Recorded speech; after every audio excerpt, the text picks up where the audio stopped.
saudari yang terkasih, salam sehat untuk kita semua. Perkenalkan, nama saya Frater Rio SCY. Sekarang saya berada di Skolastikat SCY Yogyakarta. Nah, dalam video kali ini saya akan berbagi pengalaman ketika saya belajar tentang ekologi di Universitas Sanata Dharma. Apa itu ekologi?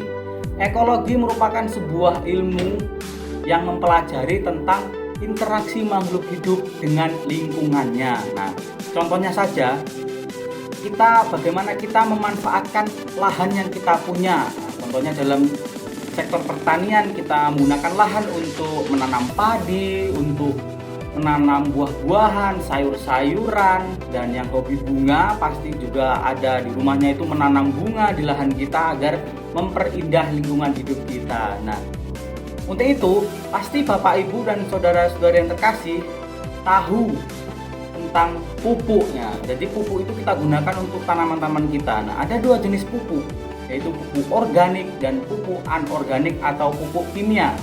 Nah, dalam video kali ini saya akan berbagi pengalaman bagaimana cara kita membuat pupuk organik sendiri di rumah. Nah, dengan bahan-bahan yang mudah kita dapatkan. Untuk itu, dalam video kali ini saya akan membagikan pengalaman dan cara membuat pupuk organik di rumah. Nah, oleh sebab itu, mari kita lihat video yang satu ini.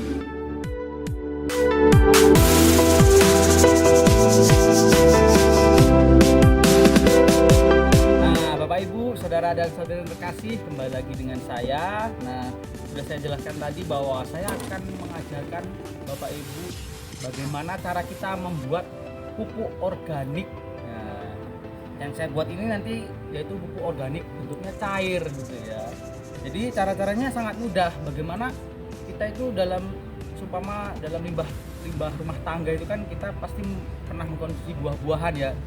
Entah itu buah pisang, buah pepaya, buah alpukat, buah mangga, buah nanas. Nah, itu kalau kita seumpamanya tidak kemakan atau tinggal kulitnya saja, nah itu jangan dibuang. Nah, itu sangat merugikan sekali. Nah, kita pada kali ini akan mencoba mengolah limbah rumah tangga ini agar menjadi bahan untuk pupuk organik yang untuk bisa menyuburkan tanaman-tanaman kita. Nah, salah satunya itu ada buah pepaya, kulitnya buah pepaya, ini ada buah alpukat, nah ini ada buah pisang, dan kalau masih ada lagi ada buah mangga dan buah nanas. Nah, itu kulit-kulitnya itu jangan dibuang, usahakan ya kita kumpulkan hingga, kalau kita membuat pupuknya agak banyak, kita kumpulkan hingga 5 kg ini sampah buah-buahan ini. Nah, kita olah. Nah, jadi caranya itu kita olah buah-buahannya itu kita cincang kecil-kecil seperti ini ya, kita cincang kecil-kecil semuanya ini.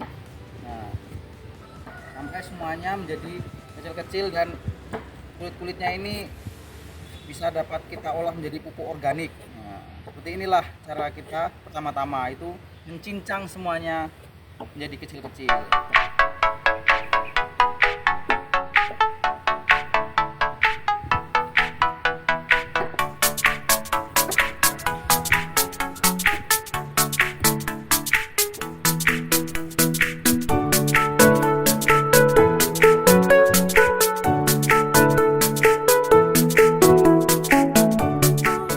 Bapak Ibu, saudara-saudara yang terkasih, setelah kita mencincang 5 kg limbah buah-buahan yang sudah kita siapkan tadi, langkah berikutnya yaitu kita mengambil gula merah sebanyak 500 gram. Nah, tentu caranya juga sama, kita cincang kecil-kecil seperti tadi. Nah, ini. Nah, setelah kita cincang 500 gram gula merah tadi, kita siapkan kemudian dirijen atau ember yang ada tutupnya. Nah, setelah semuanya itu kita masukkan semua tadi bahan-bahan tadi, gula merah dan limbah-limbah buah-buahan sayuran tadi itu kita masukkan ke dalam dirijen atau ember yang ada tutupnya. Nah, langkah berikutnya yaitu kita siapkan juga 5 liter air kelapa. Nah, kelapa apapun, kelapa muda atau kelapa tua, yang penting air kelapa. Nah, mungkin Bapak Ibu dapat mencarinya yaitu di pohon atau membelinya di pasarnya. 5 liter air kelapa, dan kemudian nah setiap kali Bapak Ibu dan saudara-saudari terkasih memasak nasi, nah air berasnya itu jangan dibuang, kita kumpulkan juga hingga mencapai 10 liter. Nah, itu semua untuk apa? Nah, itu semua kita campurkan ke dalam limbah makanan atau limbah buah-buahan tadi dan gula merah tadi, kita jadikan satu ke dalam ember atau dirijen yang ada tutupnya seperti itu. Nah, setelah itu kita aduk-aduk. Nah, kita diamkan semuanya itu selama mungkin 7 hari. Nah, kita diamkan 7 hari, jangan dibuka tutupnya ya. Tunggu sampai 7 hari, setelah itu dapat kita gunakan. Oke?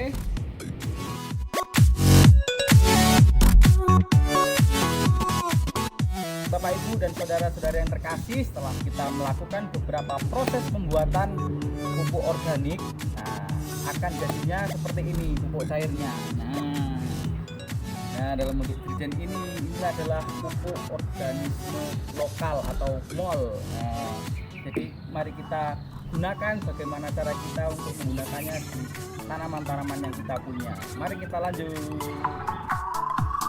Ya Bapak Ibu dan saudara-saudara terkasih, nah dalam penggunaannya pupuk organik ini, nah, saya akan menyiapkan untuk menyiram tanaman-tanaman kita, yaitu menggunakan gembor. Nah, gembor ini kira-kira berisi 7 liter air. Jadi perbandingannya 1 liter air dengan pupuk organik 1 tutup botol dirijen. Nah, jadi kalau di sini ada 7 liter, jadi pupuk organiknya juga 7 tutup botol atau 7 tutup dirijen MOL. Nah, jadi perbandingannya seperti itu Bapak Ibu. Mari kita mulai menyiramkannya ke dalam tanaman-tanaman kita. Lanjut.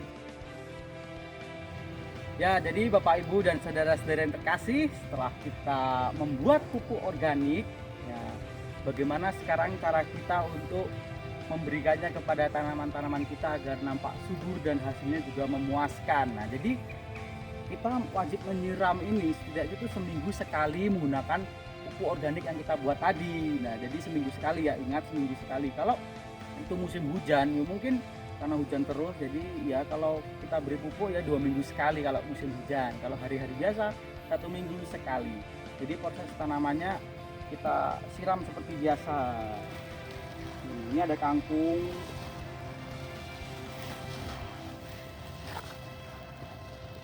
Nah, di sini kita juga ada seledri.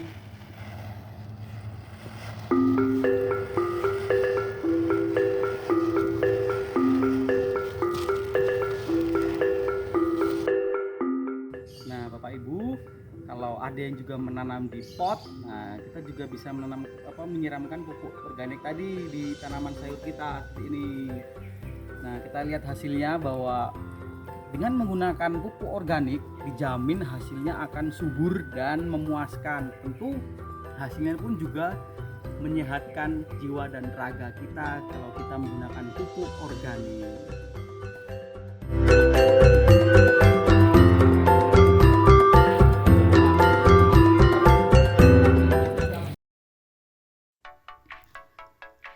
Bapak Ibu, saudara dan saudara yang terkasih, setelah kita melihat video tadi, saya mengajak kita semua untuk mengurangi penggunaan pupuk kimia yang terus berkelanjutan hingga jangka panjang. Karena kita sadar, kita tahu bahwa penggunaan pupuk kimia yang berkelanjutan akan mengakibatkan rusaknya tanah. Tanah tidak lagi menjadi gembur, tanah tidak lagi subur karena sisa-sisa zat kimia akan melekat pada tanah yang membuatnya menjadi lengket sehingga tanah tidak gembur lagi. Lalu tanah juga membunuh organisme yang bekerja untuk membentuk unsur hara atau organisme yang menyuburkan tanah.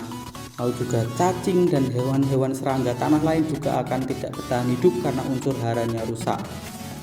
Oleh sebab itu, Bapak Ibu dan saudara yang terkasih, kita belajar bagaimana kita semestinya memanfaatkan lingkungan hidup kita dengan cara tidak merusaknya. Itu pesan dari Bapak Paus Fransiskus dalam suratnya atau ensikliknya Laudato Si. Paus Fransiskus mengajak kita untuk menyadari bahwa persoalan yang saat ini sangat mendesak untuk dibicarakan, yaitu bumi ini sudah sangat tercemar.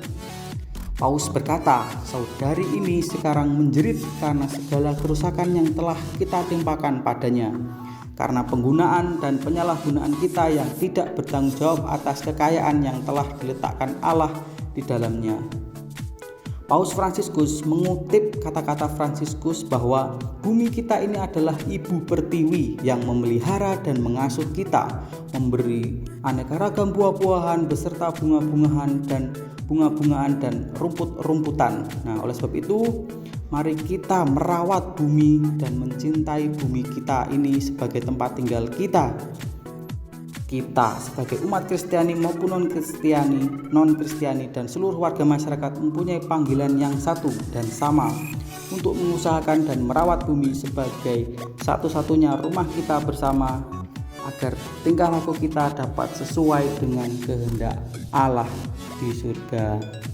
Terima kasih video kali ini, semoga Bapak Ibu dapat memberikan perubahan bagaimana cara kita untuk merawat bumi kita dengan pemanfaatan lahan yang ada agar kita tidak merusaknya.